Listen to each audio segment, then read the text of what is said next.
ટાઇફોઇડથી બચવા માટેનું કોઈ એક ક્વિક ટીપ. ક્લીન વોટર, તમે પાણી શું પીઓ છો, ક્યાંથી પીઓ છો, a most important thing. Typhoid વધારે શાનાથી થતું હોય છે? કન્ટેમિનેટેડ ફૂડ કે water? Contaminated water for sure.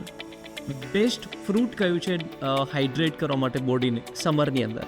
Summer fruits basically watermelon, શક્કરટેટી, કેરી, those are good fruits for summer.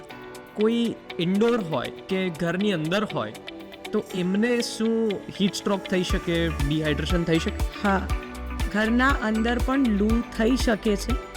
જો સર્ક્યુલેશન બરાબર નથી, જે અંદરનું ટેમ્પરેચર છે એ બહુ વધારે છે, તો ઘરના અંદર પણ રહીને તમને લૂ અને હીટ સ્ટ્રોક સુધી થઈ શકે છે.